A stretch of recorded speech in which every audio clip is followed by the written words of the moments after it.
think we're ready to go. First of all, welcome everybody. If you hear, for those of you who were not just keyed in just a second ago, for those of you who hear thunder and lightning, it is not sound effects. This is going straight over my house as we speak. Hi, I'm Kenny Reed. I'm the president of North Sales. Thank you very much for coming to our double-handed debrief today. We have an expert panel and I think two people who are as excited about this double-handed project as I am, which is why we all did it. First of all, before we get into the specifics of what we're here to talk about, I want to thank all the troops at North Sales.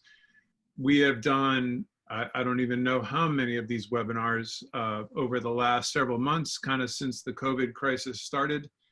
It was a way to give back, to talk about, to stay intact with the sport of sailing, and it's worked unbelievably well. Tens of thousands of people have participated in our webinars, and thanks to Zoe and Laura and Bridget and Hillary and all the rest of the troops in the marketing department and North Sales, we really appreciate all your effort because this is not easy to put all this stuff together.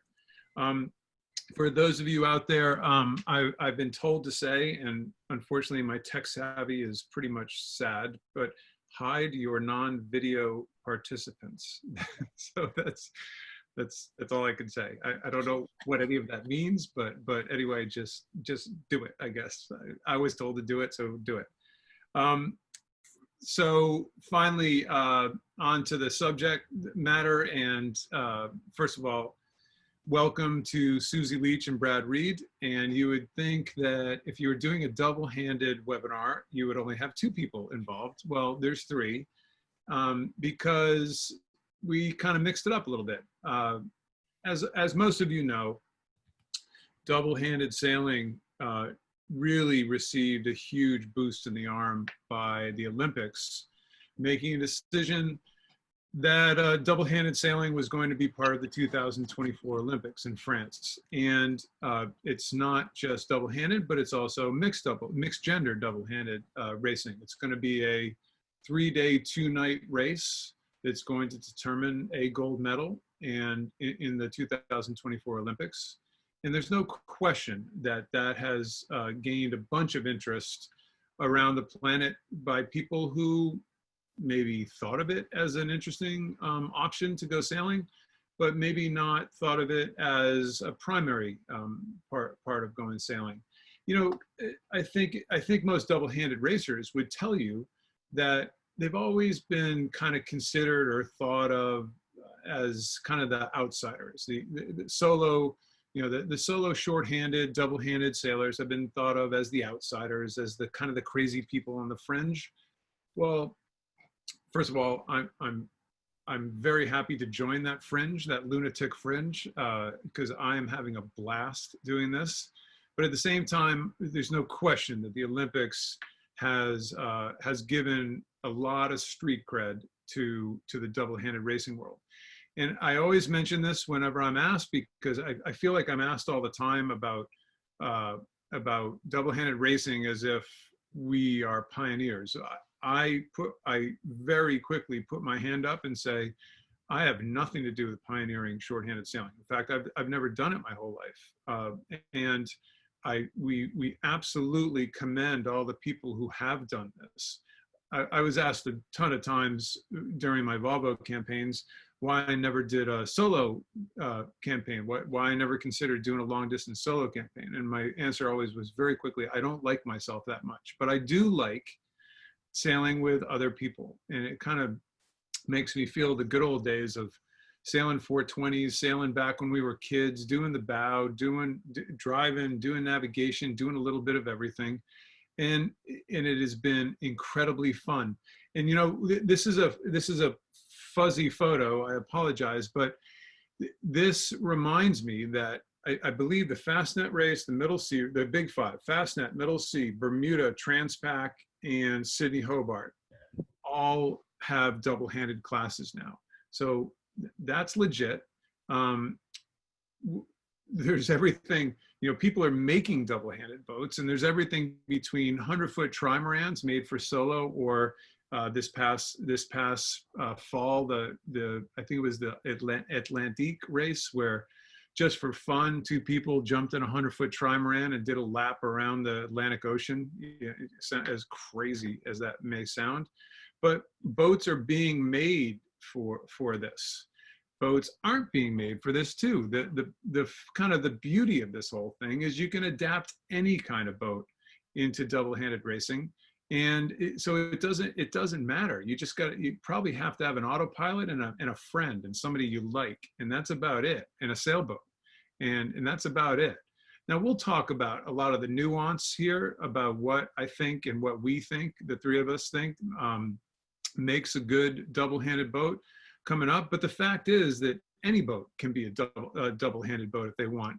In fact, in most of the races that we've done, there has been a crazy wide variety of boats that have participated, from, again, boats like we sailed the Jeanneau Sunfast 3300, which is kind of made for this short-handed stuff, all the way to old cruising boats that are literally, most of the time of most of their careers have been spent cruising from place to place to place, and now all of a sudden they're out on the race course being sailed double-handed. And it also, the participants themselves, the participants, young, old, male, female, it's really brought a kind of to me, a togetherness to the sport, and a way for the sport to show itself off that isn't just a boys club out on a TP52 hiking until your stomach muscles rip out of your gut. I mean, this is different. This is fun, and it's just good to have fun sailing again. I can honestly say that. You know, back to all the big, again, sorry for the grainy photo, but the big 5 races. I believe it was 3 years ago that a double-handed team from France won the Fastnet race, not in the double-handed division, but overall on corrected time in IRC.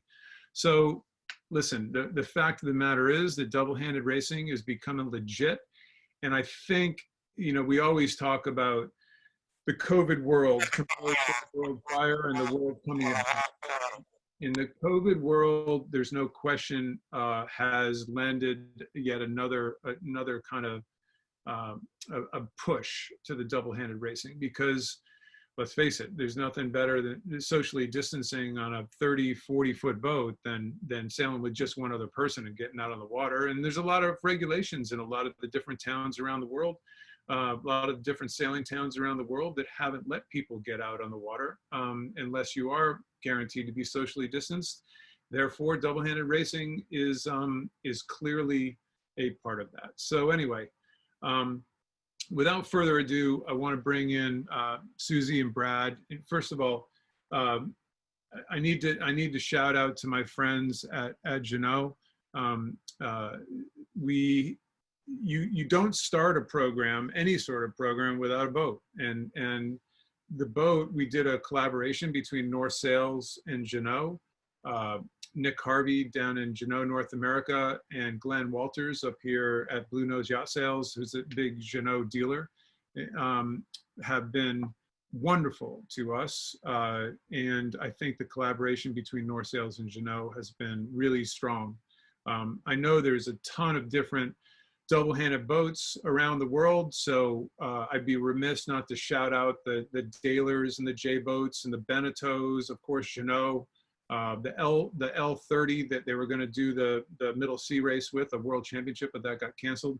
There's a lot of boats like this that are popping up, and you know what? New boat sales is good for the marine industry. New boat sales is good because that means that there's something new and exciting out on the race course. We happen to fall into a wonderful marriage with Jeanneau, but again, at the same time, I can't say enough about all the different big companies who are trying to produce and trying to get into this style of sailing, and it's really taken off all the way around the world.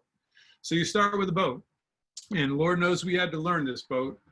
Suzy and I went down to Florida this past year. We'll get into our schedule in a second, but we had to get on this boat that had more strings on it than I had ever seen before in my life, and I think she had as well.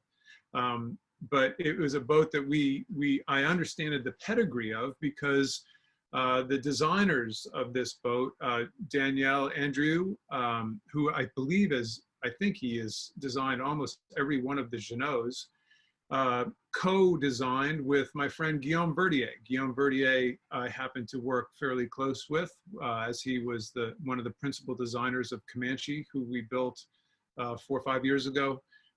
He's one of the principals in the Emirates Team New Zealand design team.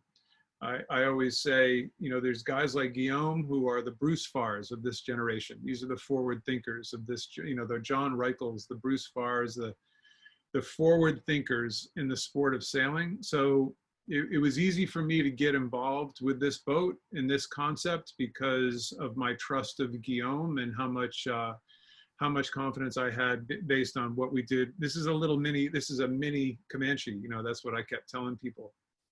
As we move on, so you got a boat, you got a design and a pedigree, and then you got to move on to a crew. And we decided early on last fall that the first race we were going to do was Key West, and we were going to start promoting this mixed gender. We're in constant communication with the people at US Sailing, with World Sailing around the world. How do we promote this mixed gender sailing? And Suzy, I forget, I gave Suzy a phone call, I think, end of December, and essentially kind of early December, and said, hey, let's go to lunch. And we sat down at lunch, and she looked at me like I had 7 heads. Like, Suzy, what was your, when I had this idea, what was your immediate response? First off, I was wondering why me, like there's plenty of other people out there, but when you start doing the math of it, you have to really find somebody that complements your skills. And I think that I had about 10 different people come up to me and say, oh, I was the one that told Kenny to contact you. So I have a feeling you'd been asking around a little bit. And, but because you are not necessarily the strongest in the navigation side, and I'd been doing that for 10 years. And also, obviously, I was happy to do any of the sail handling. It was a natural fit for us. But I was happy you called, and I did look at you a little strange. I'm like, why does he want to do this? I knew you from the Comanche kind of programs, and this seemed a little bit out of your wheelhouse, but you've really taken it on. And I have to say about the tinkering thing, making this boat yourself, I would go down to the boat anytime and you'd be down there like fixing it and doing different things. So that's a side of people that people might not know about you, is that you like to change a boat and make it your boat. Yeah, well, it was, I think it's been a great, again, we'll talk about how you mix and match the people.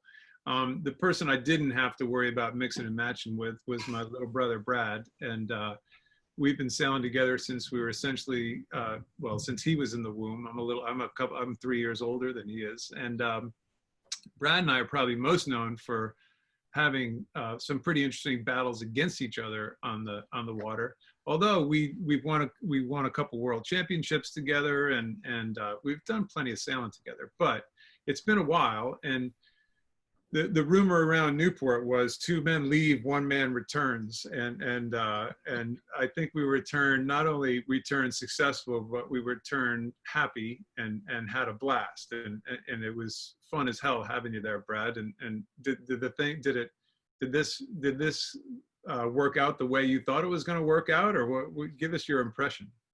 Well, first of all, when you asked me, I said thank you, but there's already going to be a Vegas line set up to who's going to push who off the boat, and come back single-handed. I just like sailing, and I was psyched to do it because it is something new. I had done it once before. I sailed a solo twin on a J90 with Dave Moffat, probably 12, 15 years ago. And that was a blast. I really enjoyed it. And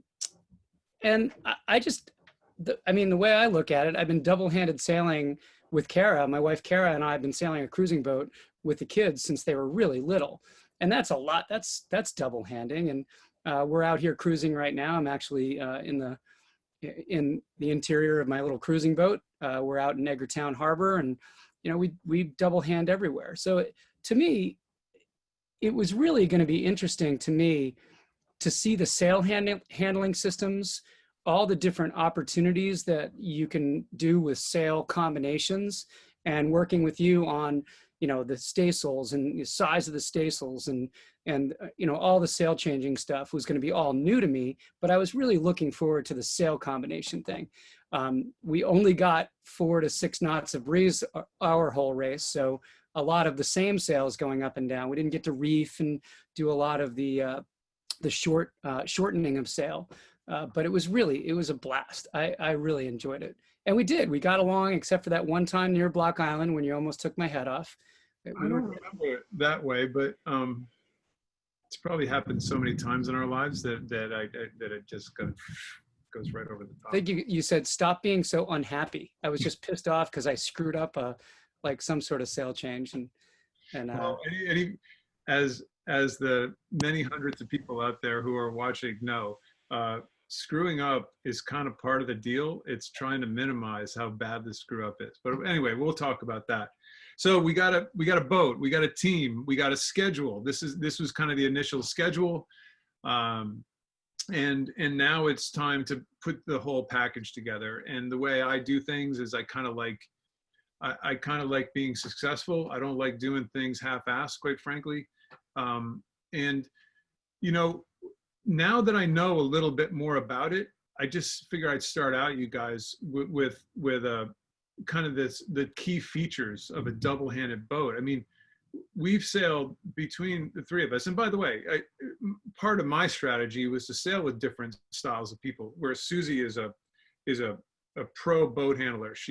Suzy, for those of you who don't know, her nickname was Suzy Bow Chick, and she was the bow person on Mighty Mary and the '95 America's Cup.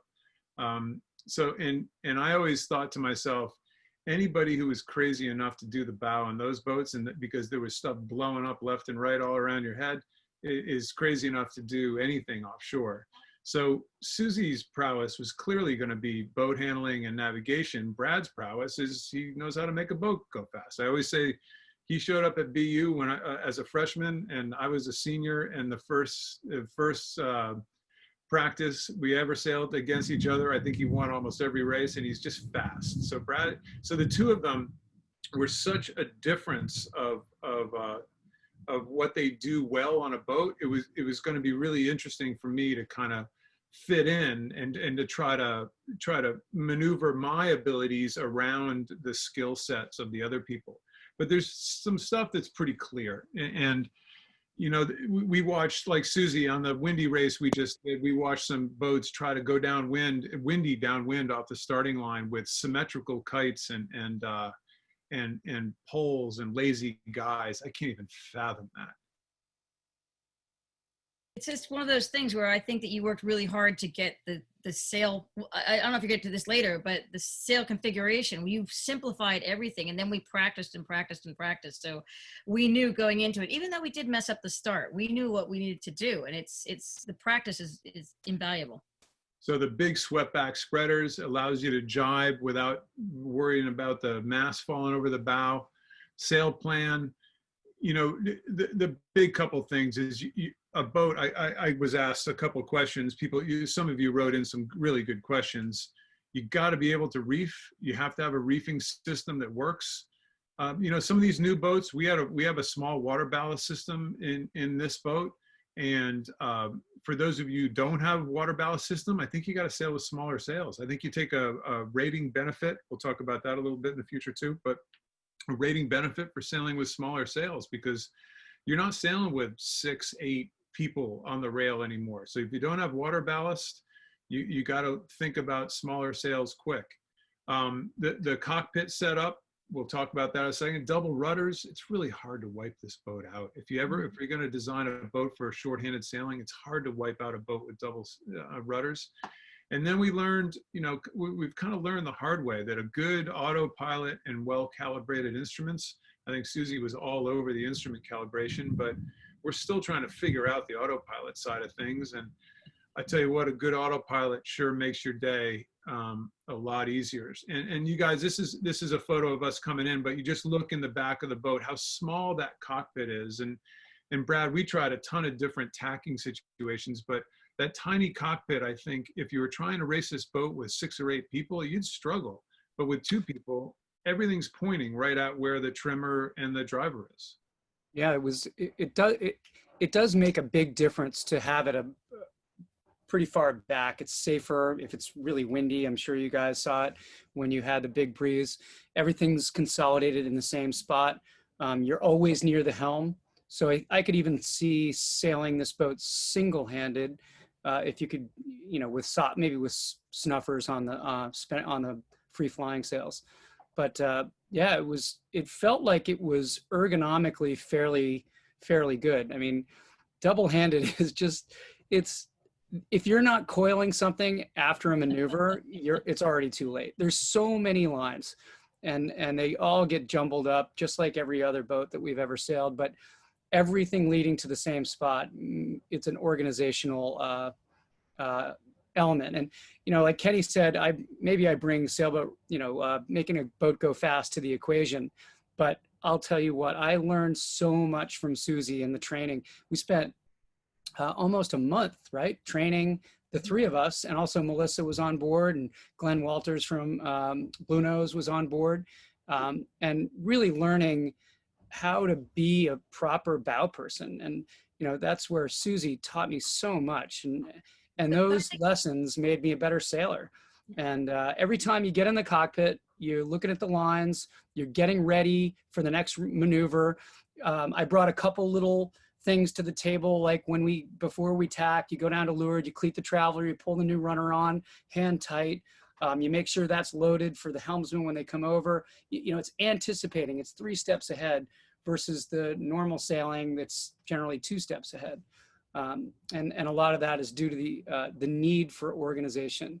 And you're really good at that. I don't give you a lot of credit for things, but you do think 7 steps ahead. Us mere mortals only can think three steps ahead. Well, here we are in the ergonomically correct cockpit, but I don't ever remember seeing it like this, because our French friends know how to throw rope at stuff. You know, there's no hydraulics, there's no nothing, and God bless them. There is more rope on this little boat that I could ever fathom, and I don't ever remember seeing the bottom of the cockpit. Suzy, never mind. That is clean. But you can see there's still empty cleats back here by the main sheet. So you actually removed about 3 different fine tunes and different things. So yeah, it came even worse than we ended. So that's what it usually looks like. Now that is not us. I just found this online. I think it's actually Jeremy Bayou sailing on a Figaro, but now we're talking. That looks much more familiar than that versus that looks like what we. As Andy Green would say, it's a snake's wet dream, mate. Okay. All right. So you're talking about cleaning up all the time. So we're gonna intersperse this with videos. And Suzy, you're down below right now because I think we've just rounded a mark, and I'm trying to start organizing, trying to get ropes ready to go, and I've just realized that our spinnaker sheet, I think this is early in the piece, our spinnaker sheet is actually wrapped around the rudder. You know, a lot of this is just trying to figure out where the next disaster could possibly be coming from. And Suzy, that's all I kept telling you, avoid the big mistake. Well, we actually had to kind of flip the boat over for a minute to pry the spinnaker sheet out of the rudder. It's just finding the next big mistake. When you come up on deck and your skipper is like not on the tiller and he's way back in the back of the boat leaning over with nobody holding onto his feet, you're like, okay, I'm not sure this is not the way it's supposed to be. But it's one of those things where if you just, it's totally making sure that you can see we've set up the boat with specific things to try and keep the sheets on board. But if you don't take the time to use all the bits that you've done, it goes south pretty quickly. So luckily we fixed this pretty easily. Kenny had to get down there back behind and yank it out, but it wasn't actually wrapped around the rudders. It could have been a lot worse. There was you saw a little key fob around my neck. That's for the self-steering apparatus, which we'll talk about a little bit more. So boat, crew, schedule, practice. You guys have both mentioned practice. First of all, I think we kind of enjoyed it because it was so different and new. But another big part of it was Guys like Max Tringale and Alan Terhune and the other people that I work with at North really helped work on a very, very simple sail package. So most boats, I was talking to Rich DeMullen, and he's got an Express 37. He's been shorthanded sailing forever. And he's Rich is on the call. I think he's talking about 15 sails or something that they have on board that boat. That makes my head hurt. And I'm in the business of selling sails, and that makes my head hurt. We tried to simplify this down essentially to the absolute bare minimum, and that's one jib, one number 4 jib, which I thought we'd never use up until Suzy and I used it almost the entire race the other night in the Ida race. A reaching staysail, a code 0, one full-size kite, one shy reaching kite, and a downwind staysail, and that was it. And you know what it does? It just minimizes the amount of changes. It maximizes. You see helix. This is a new construction technique, a new engineering technique that we are incorporating at North.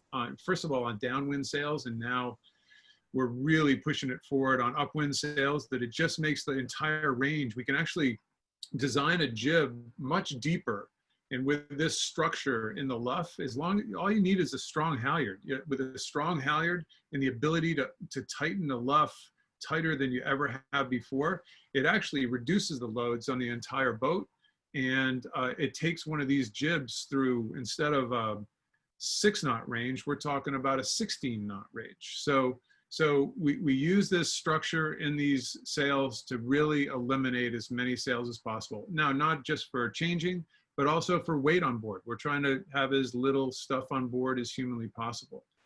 And you know what? We're really pleased with the inventory, and again, how simple it is. This is our sail chart. It's still being refined all the time. We work at this. We work at it hard. Suzy's really involved in taking all the data off the boat and pouring it into the computer and coming up with slightly refined polar boat speeds and also polar angles, and where our overlaps are in the sail chart. So this has been fun. This has been kind of, even though there's so few of us, it's been bringing our big boat mentality, my big boat mentality, Volvo race, cups, big boats, down into the smaller boat range, and still using the same technology. And we have it, at North, we do this all the time. We do these sail charts all the time, and it's based off of the VPP of your boat, and it really works. So this is, the one offshore sail that we all sail. This is our brand new Helix Code 0 on board Alchemist. And Brad, this sail, whoops, It's a weapon. This sail won us the race, the Ida Lewis race, whereas I think a lot of people were trying to fly kites in that really light air that night. We had this thing up back and forth with the A2. A little puff come, we'd have the A2 up. It would get lighter, and we'd go back to the Code 0. It was, this is a weapon. This is a seriously nice sail. Yeah, the Solo Twin was super light, and we spent, I think that we did 3 sail changes an hour there for a little while between the 0 and the A2. And it's not just, the sail is unbelievable, right? In terms of the way that the whole thing is set up, and the luff cord tension, and the thing it just sets perfectly. But the other thing that you guys have done well at North, and using your friends in the hardware industry, is the furling systems. The furling systems now, with the top-down furlers, with these old-style Code 0s, they're getting better and better and better. And I think there is a trickle down to this double-handed that came from the big boats like Comanche. Yep. And I think that's a testament to everybody who's been working, from Harkin to Ronstadt, all the different players in the furling game. Yeah, the future fibers. The headstay. Yeah. The tiny little cable that is built for top-down furling is specific to futures and it's made our lives a lot better.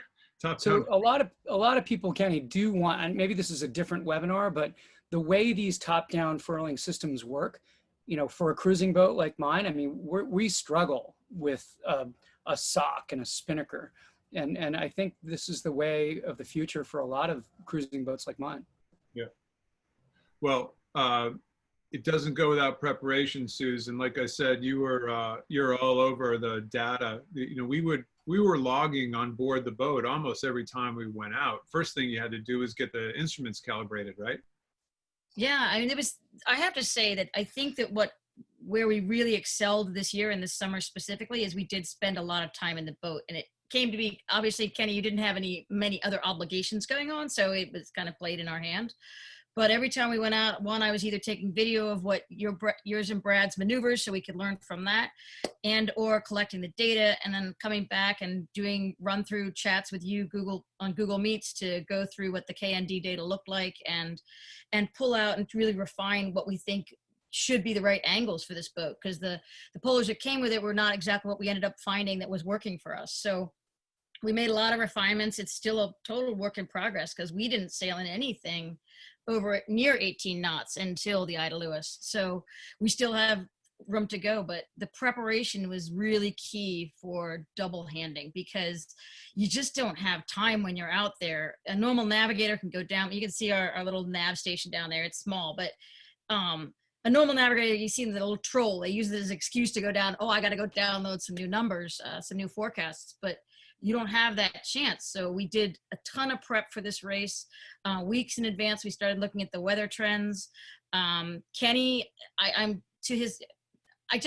can't explain how much Kenny learned this summer, I think, because he learned how to run expedition. He learned how to download gribs. He did routing, and Brad learned it at the same time. And it was just a lot of fun to take it all the way through that. But I've always had the Stan Honeys of the world. Exactly. You always had the big boys doing this. Always had staff. So he was always so excited. Like I'd wake up in the morning and there would be 3 emails like, this isn't working. How do I do that? And it was just a lot of fun that we both, but I think that's really important is that both people have to know how to do all the jobs. Yeah. I mean, I had to learn how to drive better, and Brad was great at that because he coached me. And it's one of those things where we both have our skill sets, but you also need to learn how to do everything. So when the other person's occupied, you can take over. The one thing that we did do is that we tried to get as much data as done beforehand, because you know that when you get tired, you start forgetting things. So if you go back to that slide, you can see there's a whole list of, on the left-hand side there, I wrote down all the different legs, and if you could go over block or under block, what those different the range and bearings are, so that when you get tired at night or if the screen's not working because it gets too wet, whatever, you can just look down at that really quickly and reorient yourself, because that's a really key component to double handing. So pre-race preparation, I can say that I've never done as much, because you're doing the preparation that the sail trimmers would do, the rig tuners would do, the boat prep people would do, battery charging, navigation, weather, everything. You have to kind of have a mental, Brad, like you have to have a mental image of the whole race course before you even leave the dock, because there's no time to just kind of stop and rethink it. No, when the 5-minute gun goes, you're busy. You're busy the entire time. And what I really learned, because preparation for me also includes seasickness, because I've always had I've been seasick a lot in my life. And I've started taking Sturgeon, which I believe is really good for me, but I couldn't get any due to the pandemic. We couldn't have, our friends who travel to foreign countries bring it back. So I decided to, it was going to be a light air race, but I mentally prepared to drink as much water as I possibly could. And I started, I started feeling a little weird around Block Island when it was really light and lumpy and sails are slatting. And I realized I had forgotten to eat. I hadn't eaten anything. And we were doing all these sail changes, and the adrenaline's pumping when you're doing the sail changes. And what I really learned is part of your preparation is food. And although we had enough food, you have to remember to eat, drink, make sure that you're fully hydrated. And I think that was one of my biggest takeaways. The sail handling and stuff, that's you learn those things. That becomes muscle memory after a while. Making sure the tack line's on this side, making sure the clues, the head goes on for outside, inside jibes, whatever you're doing. But the other things, the mental game, and this is what I learned the most, is the mental game is way harder than the physical game in these boats, especially shorthanded. So you guys both heard me say this probably 10,000 times, but I became convinced early on in this is avoiding the big mistake. I don't know how many times I said that to you guys, avoiding the big mistake. And everybody makes mistakes, double-handed sailing. Every person out here, put up your hand. Every race, we all make a big mistake. It was probably harder in the race that Brad and I did to make a big mistake because it was such a light air race. But in the race that Suzy and I did, everybody made a big mistake. And Suzy, you and I, well, Brad, here's Brad and my race. The only mistake was, I don't know what t-shirt you wore. It was pretty. The only mistake was the weekend that we sailed the race. Every other weekend has been blowing $1 million in Newport. I know. It's kind of a shame. So this is like 20 minutes into the race, and this was kind of the race, right? We got a little lucky. We probably had the right sail combinations during the night when others may not have, and that's why we were successful. But Suzy, you and I had a little different type of preparation, and we're trying to avoid the big mistake. But here we are on the starting line. Why don't you talk us through our start? Well, the communication, I think, is key, and we just didn't do it. Every other move, we talk each other through and say, okay, this is what your role is, this is what my role is. And my role, we didn't do that because it was a start, but my role right here is I'm supposed to get the clue out and put it behind the shrouds. And Kenny's role is he's supposed to take that spinnaker sheet and get it on the winch. And we were so wrapped up in the start, and there's boats around us, and you'll see, I'm trying to count down at the same time. You can't hear the audio, but the point is neither of us did that job and reminded the other one, because it is a 2-boat thing, and you're supposed to do your job and remind the other person. And you'll see the clue right here. It doesn't go anywhere back. All it does is go straight forward and gets into this nice little hourglass. And that was our start. So it went on for about 10 more minutes, but there's the spin. We didn't prep because we were so caught up in all the boats around us. Yep. So there's Jesse Fielding taking, they had a great start just to leeward of us, got through us to leeward. Rob Alexander, close to weather, he's got as big an hourglass as we have, but somehow miraculously his came out, ours didn't. And then I think we're going to see the other Figaro 3 come, it seems they wiped out right in front of you. Yeah, there's like time right now. So what are we doing? And we're talking about, we don't even know if we have a yet. I didn't get the clue in. I didn't get the clue back. And there comes the other Figaro wiping out in front of us. So the other Figaro becomes a bit of a roadblock. And you're on, by the way, we're on autopilot at this stage because we're trying to figure out how to get the huge hourglass out of the spinnaker. Oh, they wipe out right in front of us. Geez, don't even flinch. I think I see them, but I'm like, we'll miss them. We'll be fine. Anyway, the moral of the story is we did not avoid the big mistake off the line, but what we did avoid was blowing the kite up. So that was the biggest thing, because that's our only full-size kite.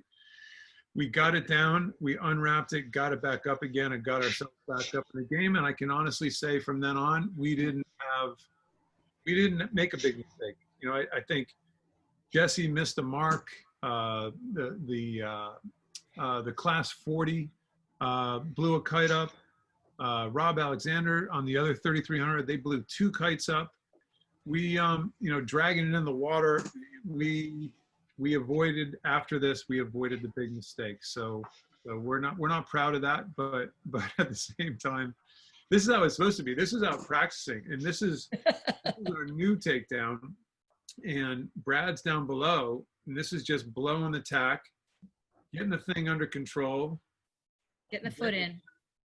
And down. And having a long enough tack line that you can get the tack line all the way down below and you're not like dragging it.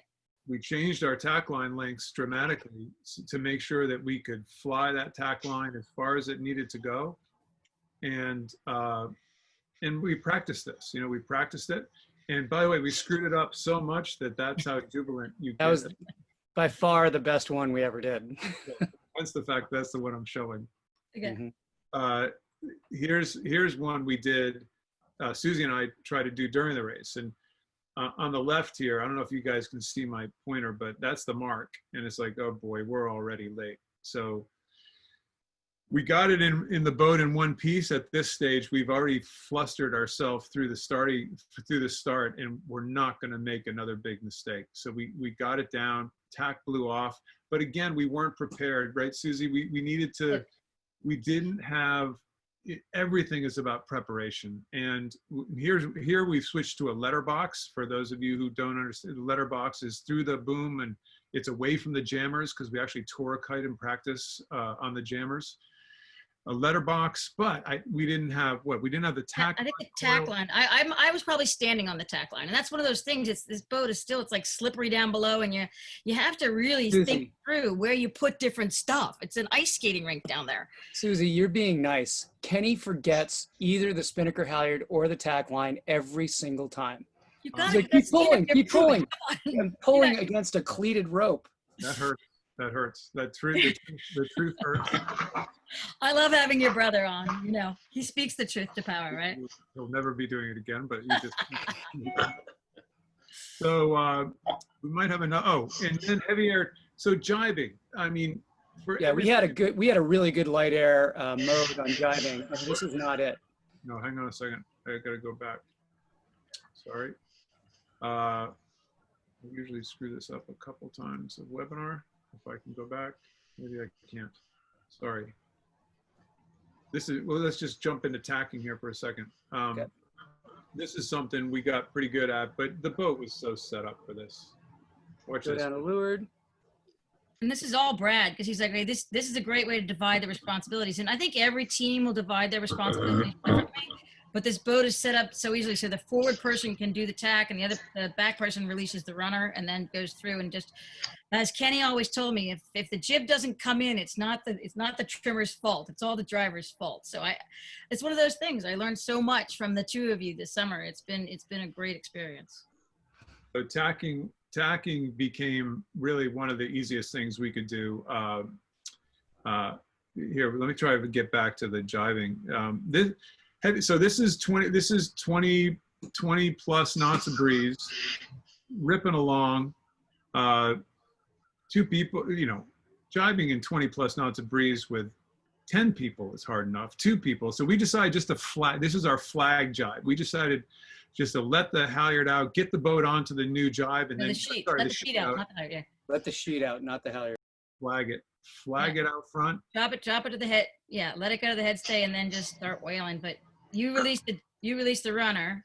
Yep. And then we just get it over and start whaling again. But you can see that the tack of the clue of the jib, we don't let the jib fly yet. We just kind of center the jib. And then I get a lot of bad air for the kite. So the kite, you can actually pull it almost all the way in. Then you quickly hit it over. Yeah. And I love this because as the helmsman, having the spinnaker sheet in my hand, as soon as you ease that jib out, the spinnaker fills and you don't feel like you're going to flip the boat over. I can control the boat because the spinnaker sheet is in my hand.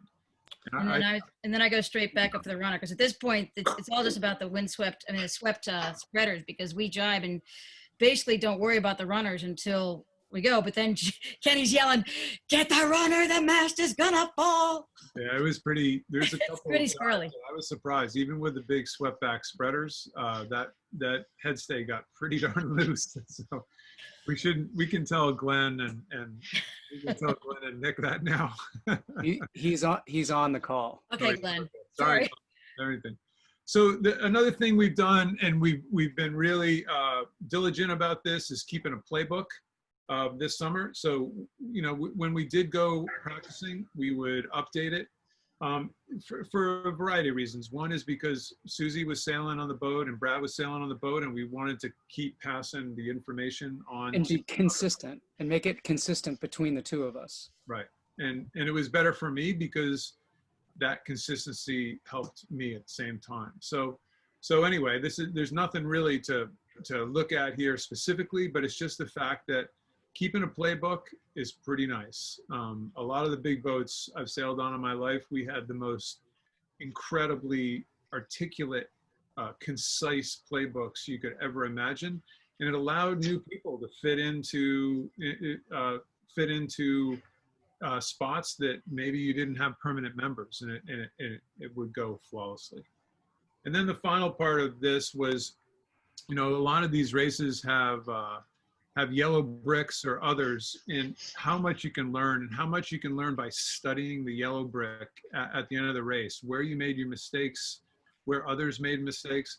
This one's funny, how many people went home early in the race. The smart people. It was when you can see when people went beyond marks, how many big mistakes were actually made out there, and how many mistakes that we made. So use this technology and this information as much as possible, because it works. It's a big help. So we're moving on out of the specifics. We had some really good questions, you guys, come in from the crowd, and I want to bring you guys in on a couple of these questions. I think we got 10 minutes left. First of all, one of the questions is, and by the way, we're using this video here as the backdrop because it's the only benign double-handed sailing I remember doing over this past year. It was usually, excuse my French, a complete shit fight going on. And this is some nice downwind sailing. So this is going to be our nice benign backdrop as we talk about some of these questions. First one I think is a really good question. And Brad,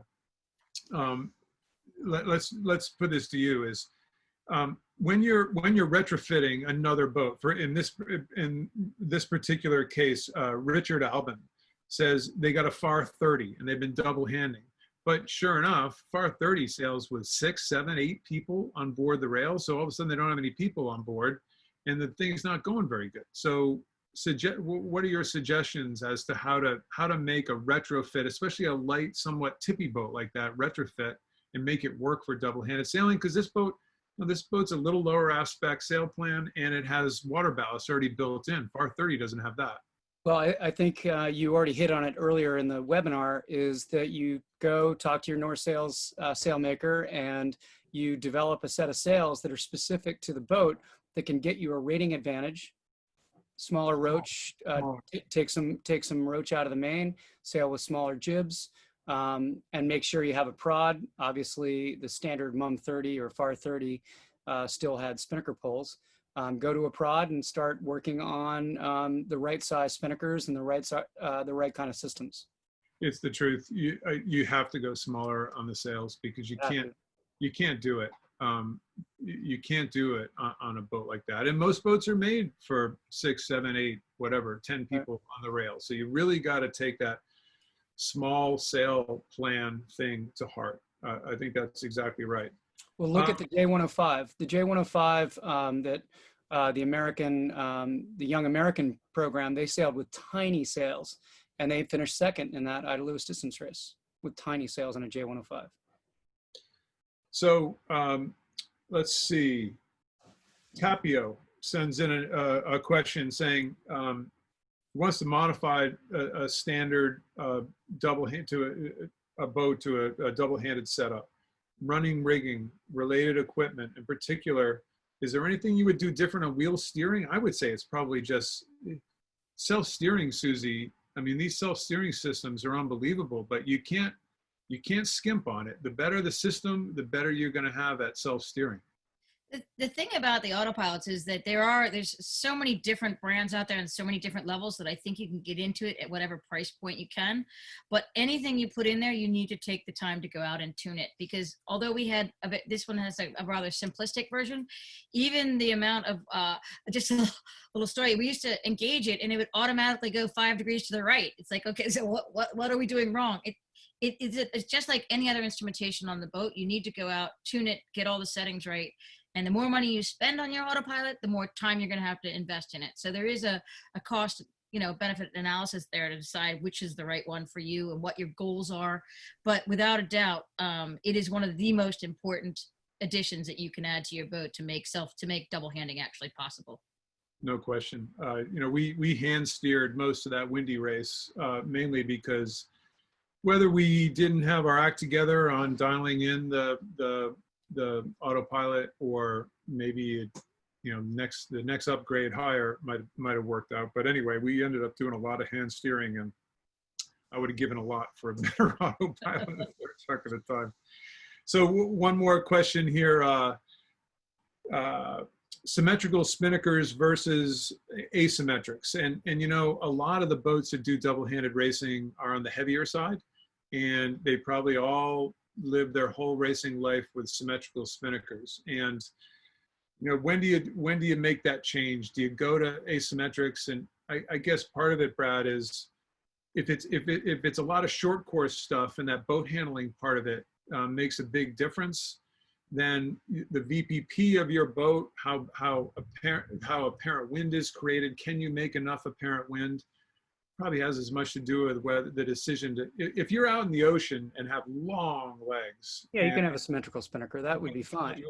Right. If you've got to jibe, once a day or once every couple days, that's a different story. But if you've got to do a lot of boat handling and you're around coasts and things like that, I think you got to really think on a heavier boat. You got to think about asymmetrics, don't you think?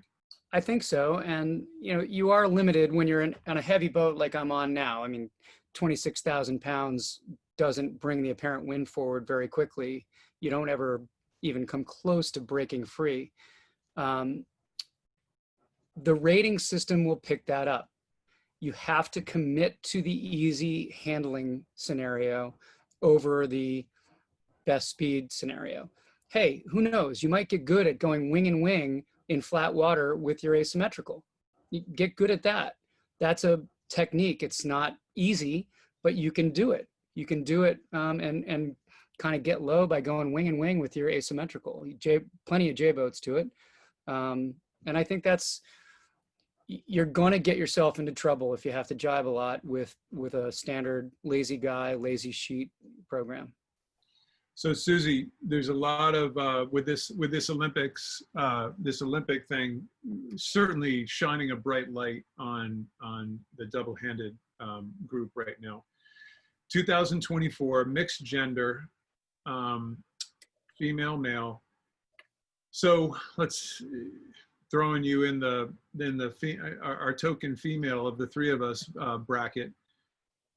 What would you say to a young up-and-comer, a laser radial sailor, a 470 sailor? What would you say to a young up-and-comer as to what your priorities are versus maybe somebody who's been a few miles? What are what are the priorities of each of the age groups, and how do you think you get involved in a double-handed program?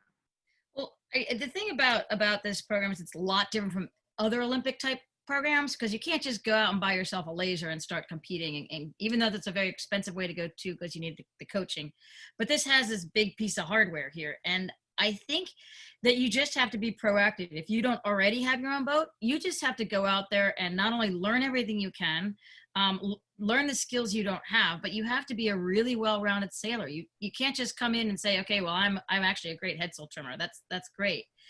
But the ability to get on any boat, be comfortable getting out there and learning all the things you don't know. You really have to be a self-starter, and it's going to be more than any other program, because there really isn't that much around. You will find in your own local areas, there are programs out there. The Young American program, we talked about that. Oak Cliff is a great resource in Long Island. There are West Coast programs, and if you don't have a boat yourself, you're going to have to go out and do it. The difference between young and old, I have to say, I think that this might be sexist, I'm sorry, but I think women are really well suited to offshore sailing. I mean, even being a mom, like the patience of like dealing with kids and sleep deprivation and a lot of things, the skills that you just take for granted as being a mom, they come in to help for me. I can do the same thing over and over and over, repetition of it. It's one of those things that I think sometimes we don't get credit for, or you don't see in yourself as being a strength that can really be a strength in offshore sailing. So you just have to take the initiative, go and find out whatever programs there are, because nobody's gonna, I mean, I'm unique. Kenny came and asked me, but I don't think a lot of girls are gonna get asked just because they want it. They have to go out and really make it happen for themselves. Oh, that's a great final comment. And by the way, you know, here in America, we got a few little groups, but you know, you look at the offshore academies in France and England, Australia, New Zealand, you know, the real sailing, the real big sailing groups out there. And I'm sure we have some people listening from all those countries. We realize here in the States kind of how far behind we are. We are behind. This offshore sailing academy in France is the real deal. And the training, male or female, is just phenomenal. So, you know, there are some countries who have been taking this quite seriously for a long time, and it's very. And we do have a lot of catching up to do, but I think that because it's becoming so popular here, hopefully that those gaps will get filled. And this was just such a strange summer because I think there was a lot of planning that was going on, and it's kind of made it a little different, but I think that there are going to be opportunities that do show up. It just needs to be, it's just kind of unsettled right now, but we are behind on the curve, but I don't think that means that we're not going to be successful in the long run. It just means we have a steeper cliff to climb.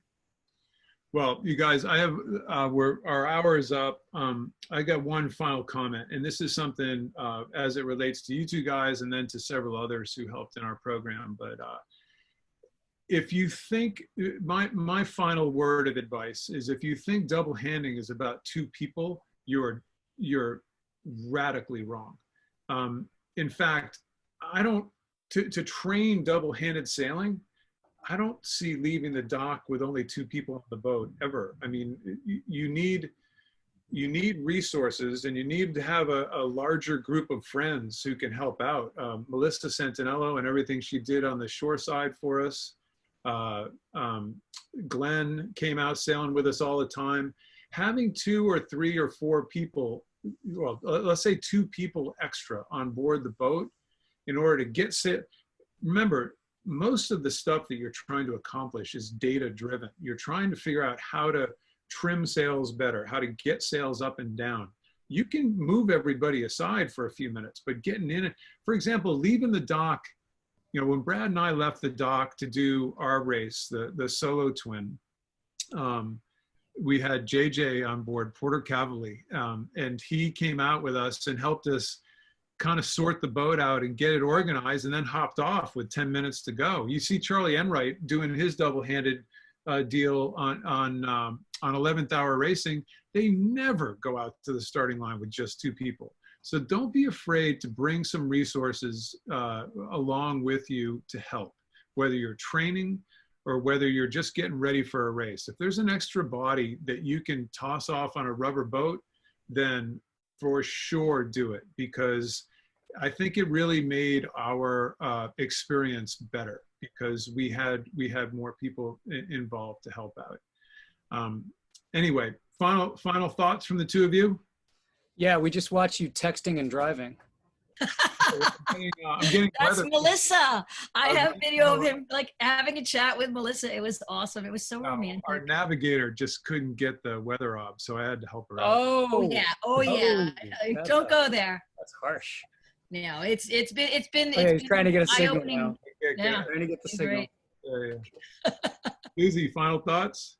I have to say it's been so much fun to learn a new discipline of sailing. I had no idea that when I saw those other double-handed people out there, I thought they were a little bit wacky, and now I'm a complete convert, and I love being able to take on new roles and learn new things. It always makes me happy, and taking this boat from zero and doing all the data, that appeals to my engineering geeky side. So it's got all the benefits.